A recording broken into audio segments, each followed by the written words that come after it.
Ok, vamos direto ao ponto. A gente vai destrinchar agora o inquérito policial, com foco total no que a banca FEPESE realmente gosta de cobrar. Se a sua mira tá nesse concurso, essa aqui é aquela revisão objetiva, que vai fazer a diferença. Bora começar? O nosso roteiro é bem claro, tá? São 5 tópicos que a gente precisa dominar. A gente começa pelo básico, o que é o inquérito, passa pelas características, os prazos, que sempre caem, e fecha com as regras de arquivamento. Tudo que é crucial para a prova tá aqui. Então, para começar, vamos construir uma base bem firme, né? A gente precisa entender direitinho o que é o inquérito policial e, principalmente, para que ele serve dentro do nosso sistema. Olha só, a grande sacada aqui é a seguinte: o inquérito policial não é um processo judicial. Repetindo, não é processo. É um procedimento administrativo que vem antes. A função dele é, tipo, preparar o terreno, sabe? Coletar as provas iniciais para que o Ministério Público, que é o dono da ação penal, possa olhar e decidir se tem base para oferecer uma denúncia ou não. Agora sim, vamos entrar num ponto que a FEPESE adora: as características do inquérito. E aqui muita atenção, porque essa banca é famosa por cobrar justamente esses conceitos secos, a definição pura de cada um deles. O interessante aqui é que cada uma dessas palavras tem uma consequência prática que vira questão de prova. Por exemplo, indisponível. O que isso quer dizer? Quer dizer que depois que o inquérito começa, a autoridade policial não pode simplesmente olhar e falar: quer saber, vou deixar para lá. Não pode. Ele não pode arquivar por conta própria. É um princípio que protege a investigação. Essa aqui é uma daquelas diferenciações técnicas que despencam em prova.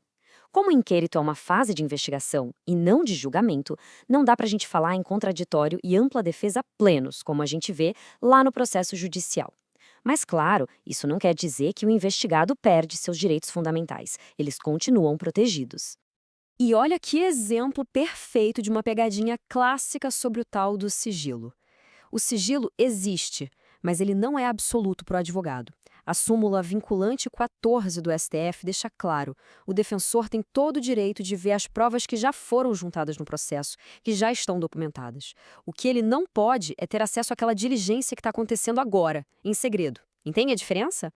Bom, agora que a gente já sabe o que é o inquérito e quais as características dele, a pergunta é: como ele começa e o que acontece logo em seguida? A gente vai focar na letra da lei, porque é exatamente assim que a FEPESE cobra. Pensa no artigo 6º do Código de Processo Penal como um checklist, um passo a passo obrigatório para a autoridade policial. É o roteiro das primeiras ações, assim que fica sabendo de um crime.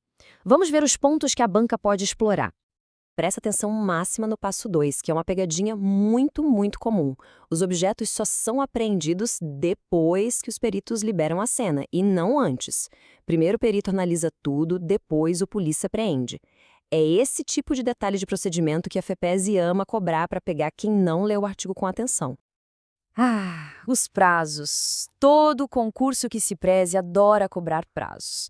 Então, vamos detalhar agora quais são os tempos para concluir o inquérito e, o mais importante, vamos ver uma atualização da Justiça que é tema quentíssimo sobre isso. Essa tabela aqui é para decorar, não tem muito para onde correr, são números que a prova cobra de forma direta, na lata. O importante é saber diferenciar cada situação. De todos esses prazos, esse aqui é o mais famoso, o mais cobrado: 10 dias. Esse é o tempo para concluir o inquérito se o investigado estiver preso na regra geral da Justiça Estadual. É um prazo super curto e, pela letra da lei, não pode ser prorrogado. Mas será que na prática é sempre assim? Pois é, aqui a história muda, e essa é uma atualização com chance altíssima de cair na próxima prova. O Supremo, ao analisar o pacote anticrime, deu umas decisões bem importantes sobre essa história de prorrogar ou não o prazo com o investigado preso. Então, vamos resumir. Primeiro, apesar da lei parecer que só pode uma prorrogação, o STF disse que podem acontecer prorrogações, no plural, se o caso for complexo. E segundo, e talvez mais importante, se o prazo estourar, não significa que o investigado vai ser solto na hora, automaticamente. O juiz precisa analisar a situação toda para decidir. Para fechar o ciclo do inquérito, vamos ver o que acontece quando a investigação termina e não tem prova suficiente para uma denúncia. A gente vai analisar o arquivamento, focando nas grandes mudanças que o pacote anticrime trouxe. A grande virada de chave do pacote anticrime foi essa: mudar quem dá a palavra final no arquivamento. Antigamente, o promotor pedia e o juiz batia o martelo.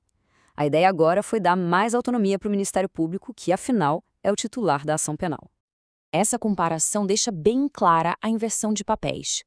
O controle, que era do juiz, passa a ser um controle dentro do próprio Ministério Público e também um controle pela vítima.